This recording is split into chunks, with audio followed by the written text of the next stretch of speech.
Hey guys, welcome back to the Gut Girls podcast. If you are someone who suffers from bloating, constipation, diarrhea, maybe even alternation of both of these symptoms, then this podcast today is for you. So we're diving into one of the most misunderstood topics in gut health, and also one of my absolute favorite topics, which is fiber. If you, like I said, have ever felt those symptoms, backed up, running to the bathroom, someone who actually comes to mind when I think of those symptoms or just digestive symptoms and learning fiber in her own journey is Diana, who I'm going to switch over here in just a minute. But I want to remind you guys that being miserable, confused, and thinking, how can I be doing all the right things and still feeling so crappy? This is what we're going to answer for you today. So Diana, tell us a little bit about what fiber was like early on in your journey. Well, to be quite honest, I wasn't sure that it was fiber itself that was really bothering me. I was on a chicken, rice, broccoli, rinse, repeat. I was eating that all the time. And I still remember posting a picture one time of me eating I was eating ground beef with broccoli, and I had made 5 meals of that day. And then I did the exact same thing the following week. So there I was, 10 out of 12 or 14 days eating the exact same thing. And I didn't recognize it at the time, but now I'm understanding that it was the fiber that I wasn't able to digest, and it was the broccoli that was bothering me. And you're like, what? Broccoli? How is this possible? This is like healthy, right? And so, Angela, you know this, like we have clients that come to us about this all the time. They're like, I can't eat fiber. I've Googled it. I can see different fiber foods, but it's still making me bloated. My stomach cannot handle vegetables. It's off limits. So today we want to kind of break that down on this episode. And it's not necessarily the fiber that's the problem, right? It's actually going a little bit deeper. There's something more going on. Absolutely. So fiber itself is not the enemy, like Diana said. Fiber is a prebiotic food for our good bacteria. So the real issue is that most symptomatic gut simply don't have enough of the good bacteria that break down the complexity of fiber. So when fiber goes in, there aren't enough microbes to actually process it. Guys, it takes energy. I don't know if you guys have ever heard of like the thermal effect of food, meaning to actually digest food is going to take energy. It actually burns calories. And the more complex nutrient that goes in, such as a very complex fiber, it takes a lot of energy and a lot of calories to actually digest and break that down. So that's what we're talking about, is there might not be enough microbes to actually process it. And that's when you get the gas, the bloating, the discomfort. Diana, you had the constipation, but people see both urgency and constipation, or the back and forth between the two. So on the GI map, this looks like, in the commensal section, which we've gone over the GI map before, but there's low bacteria like Akkermansia, Faecalibacterium, low bifidobacteria, low lactobacillus. These are keystone species. For some of you guys, I laugh because they do sound like Starbucks drinks, and that's okay. You don't have to memorize their names. Just know that these are keystone species that we actually are required or need to undergo this fiber process, or the breakdown of fiber. So if those are low, your gut isn't equipped to handle fiber yet, period, right?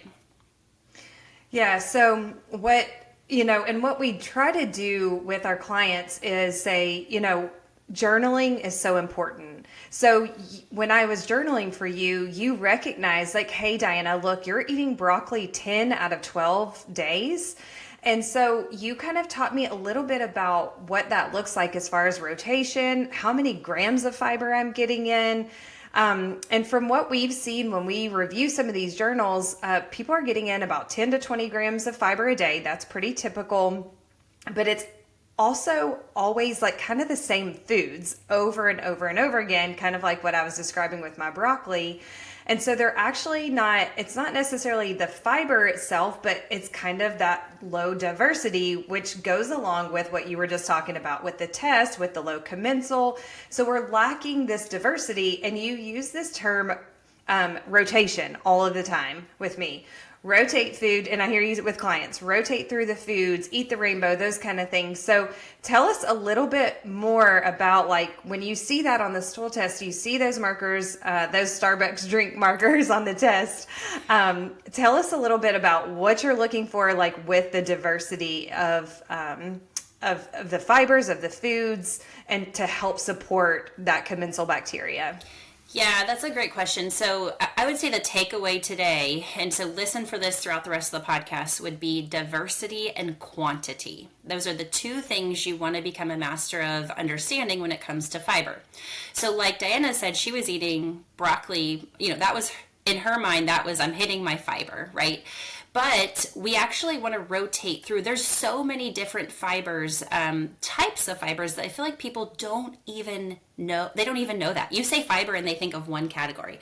So I'm going to jump a little bit ahead, Diana. We had talked about this pre-recording, but there are different types of fibers. So if you don't mind, I'm going to go ahead and actually talk about those now. So let's start with soluble fiber.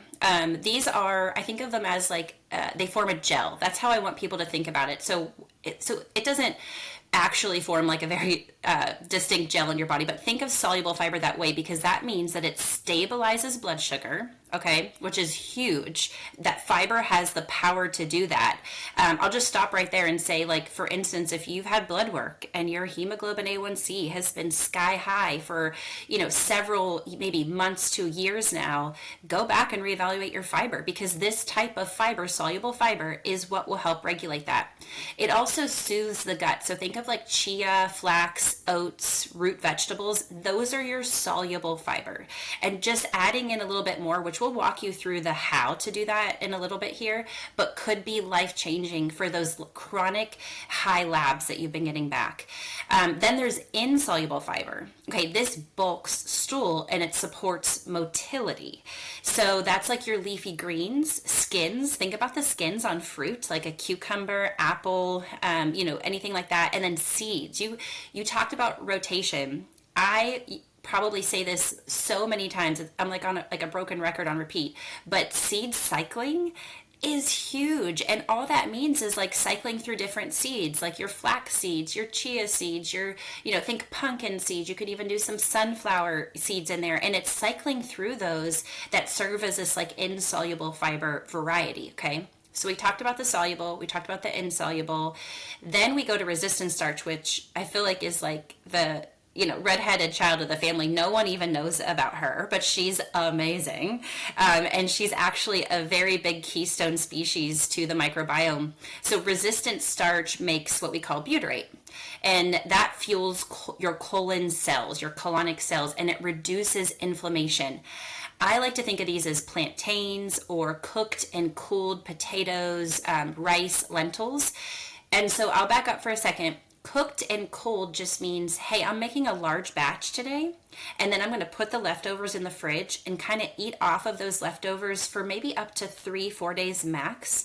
And every day that it sits like in the fridge, overnight, it actually produces or blooms more fiber, so that it doesn't, you don't have to eat it cold. You can warm it back up to eat it, but that's resistant starch. So we do this a lot in our family with sweet potatoes and rice. And so that's the resistant starch that, again, no one knows about. But if you have something like IBS or IBD, you might want to get more familiar with resistant starch, because if you listen closely, it reduces colonic inflammation, which is primarily the issue that people with IBS and IBD have, is an inflamed colon. So already we've just talked about blood sugar, like, oh my God, like I geek out on this stuff, but I've just given you basically tips and tricks for how to reduce your blood sugar, how to keep motility healthy and bulk up the stool, and then how to support an inflamed colon. Like, this is not rocket science, but a lot of people just don't know this knowledge. But then there's more. So let me keep going. There's prebiotic fibers. So people have heard of this as like FOS, GOS, if you look at labels, or inulin. That's a popular one that people have heard before. And these guys do feed beneficial bacteria, but they also can be very strong. They hold a very big like punch. Okay, so when you see these can aggravate the stomach if you're over consuming them. Okay, so you want to really make sure that you're getting them, but in a small amount. And we'll talk about that amount coming up here in a little bit. And then there's the polyphenol rich fibers. I love these because they're so good for bringing bacteria, good bacteria back up into a positive level, but then also keeping some of those inflammatory overgrowth bacteria down. So these are berries. Think of olives. Think of the aromatic spices like cooking with thyme. I think of like cardamom. I think of basil. I think of rosemary. I think of cinnamon, turmeric. Those very potent like aromatic spices, those actually carry a lot of polyphenol rich fibers. And then cacao powder does the same. I think of pomegranates, think of like some of those deep reds and purples, right? So my goodness, I probably just blew your mind, right, Diana? These are a lot of categories of fibers to think about, but you can go back, kind of take notes on this podcast and write them down and kind of dive into them a little bit more. But it's knowing these that can then help you enhance that meal and the variety throughout your diet. That's right. So one of the things that I love about you and about Gut Girls and what we do is you're so great at communicating, what we see on this stool test look like in real life with blood work and things that they've heard from so many other things in their life, with, like you said, blood sugar and IBS and all of these different things. It's kind of like pulling that whole picture together a little bit for them to see, okay, so this may be some of the root cause that I'm looking for is this fiber piece. And, do I have kind of this good, healthy host, right? To be able to digest these fibers and all of these things that really, it's a complex thing that our body has to go through, right? But I love that one of the things that you do so well too is connecting the foods with what you see on the GI map test. So it's not necessarily always just jumping to a supplementation. It's like, hey, let's add these kind of foods in. And make sure you chew well, just kind of giving those simple, easy tips and tricks. So that's what I love so much about how you communicate with our clients and how we do these things in the Gut Girls. And so, but sometimes some of these people come back to us, or maybe our listeners right now are thinking like, okay, well, this all makes sense. Angela's kind of connected these dots. Like, I'm into this, but I still blow up when I eat veggies. I still cannot eat a salad. I mean, you have no idea how many times, the listeners, how many times we hear, I cannot eat a salad. So tell us a little bit, like, why are they being triggered so much by this? Yeah, that's a great question. And there's so much emotion around that, right? Because most of the clients that come to us have been like restricted with food for years because it makes them blow up. So what I really like to educate them about using the GI map is like that piece that you just said, showing them a marker and being able to say, hey, this marker is low, which means you really aren't able to digest fiber right now, but you need fiber. So in order to make progress, we're going to have to face that fear, but then let's walk through this together in a way that feels safe and in a way that's going to make you successful. And it might take a little bit of time, but that's okay. No one got here overnight, right?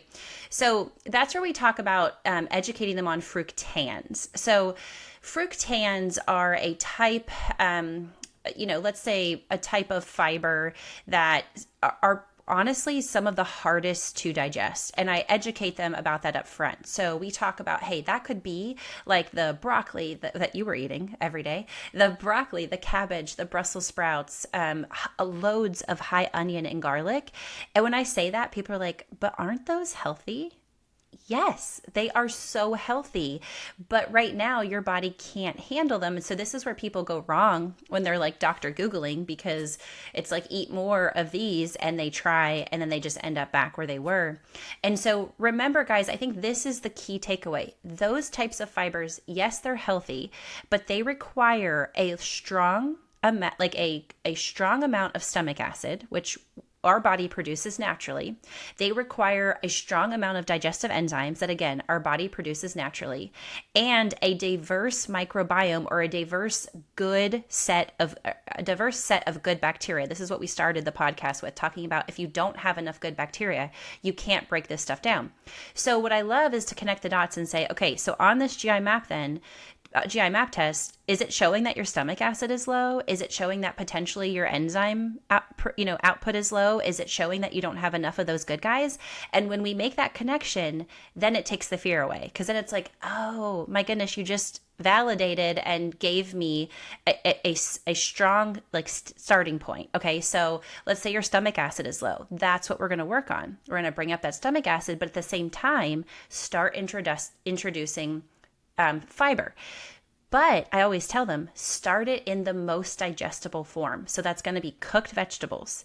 So taking out all the raw vegetables up front and starting with cooked vegetables. Think of soups and stews, roasted root vegetables, right? Even like some blended foods. Like if you're making a soup, maybe putting some of those vegetables cooked down in a like Vitamix or food processor and blending them into the soup. That can be so gentle, yet so effective. And then we talk about, but in what amount, right? So that's where we're going to talk about microdosing coming up here in just a minute, but knowing that there is a way to get started, and that's what we walk you through. Yeah. So one of the things, sometimes, again, if you're doctor Googling or whatever you're doing, it's saying, hey, just remove the fiber out of your diet. And so one of the things that we like to teach is kind of how to like rebuild the tolerance, because we don't want you to be on this crazy elimination diet forever, right? I mean, that's not healthy either, because we want you eating the rainbow. So it's like, it has to be really strategic in how you do this. And so for our listeners, a lot of you have already done a GI map, but some of them haven't, right? So let's kind of jump in. You mentioned microdosing.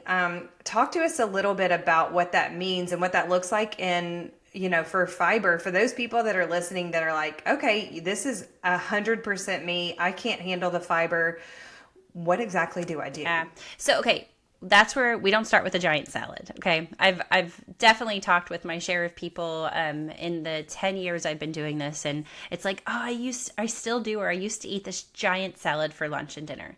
We're going to start with taking that out, but instead maybe think of starting with like a teaspoon of chia seeds, or a few bites of cooked carrots, it's cooked vegetables, or even a tablespoon of lentils. So what I tell them is that sounds so minimal, by the way. People are listening and they're like, seriously?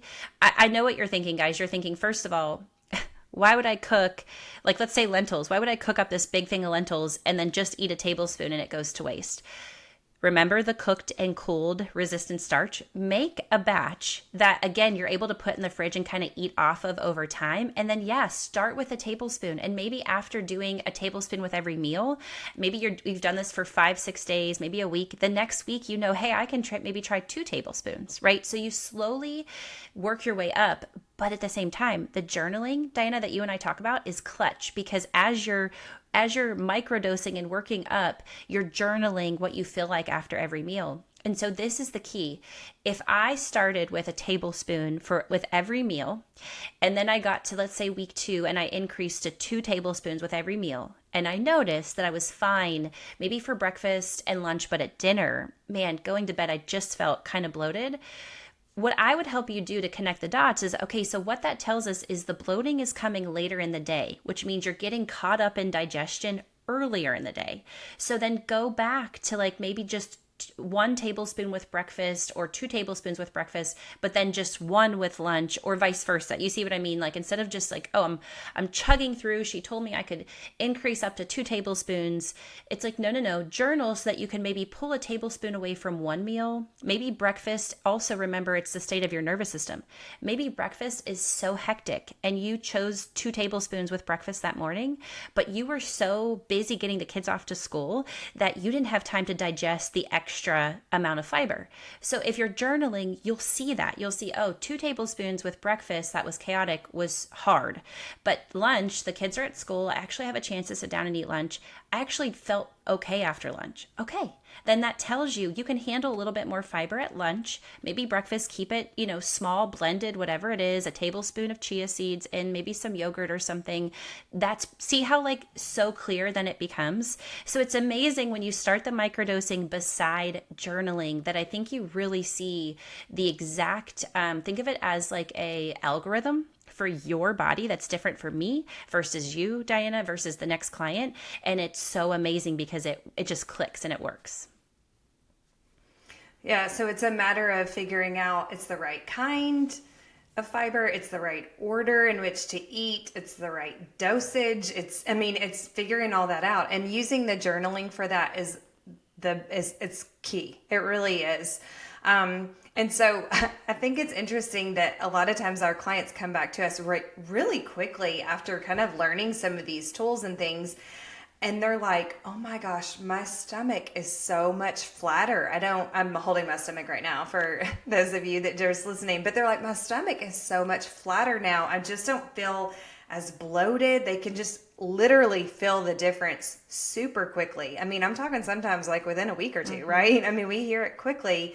So, okay, so we kind of have this understanding a little bit of what we can do to be able to start with these fibers, slowly microdosing them, eating the foods kind of in the right order, even like you said, not under a stressful state. So those are easy, quick takeaways that we can do. But you mentioned something a little bit earlier, and you said the word butyrate. And that's something that we use a lot in Gut Girls, but a lot of times our clients might know know the word, but they don't necessarily know what it is. So it is an important part of the digestive process. So explain to us a little bit more about butyrate and why that's a big deal. Yeah, this is actually so powerful. And I'll give you a real life example and then I'll dive into that. So I actually recently talked to a client the other day who actually had no digestive symptoms. So guys, if this is you where you're like, hey, I don't have the bloating, the urgency, the constipation,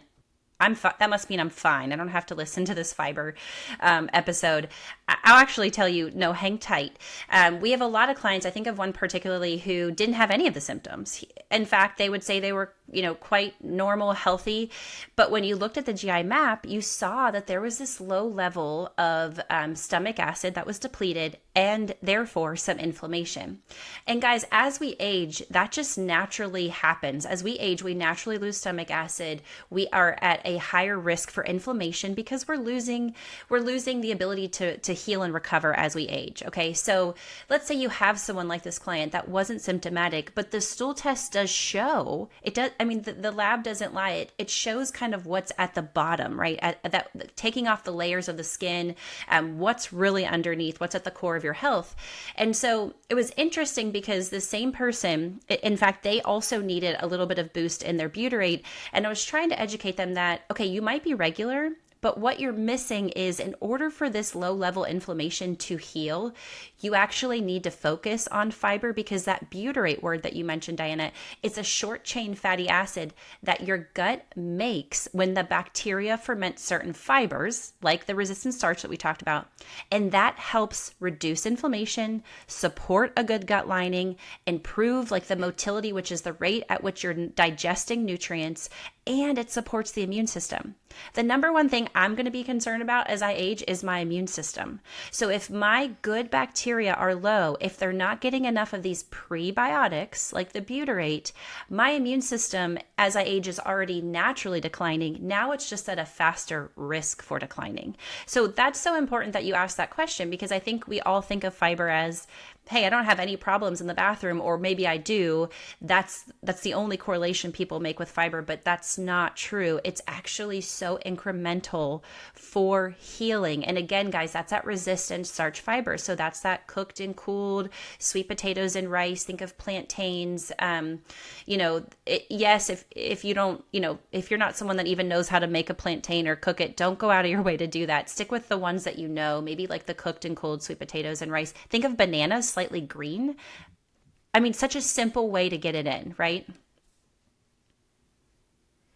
Yeah, I appreciate. I was going to ask you to kind of just dumb it down for us, get us a few like little real life applications, and I think one of the easiest things for me is cooking those vegetables down a little bit, not eating them raw. That is one of the best pieces of advice that I can give, and like you said, kind of looking at the fructans, you can just Google that and see what that list of those are. So that would be another kind of key takeaway. So, I mean, so it's, you know, like you said, it's not just about pooping. Everybody thinks about fiber just being pooping. I'm just going to come out and say it. It is really about the healing, and you know, it does sound like kind of a trendy word. I feel like it's kind of used all the time, which is why we chose to do this podcast, because we hear these questions all the time asking about fiber. And so we want to kind of walk with you through this whole process, and that's again kind of what we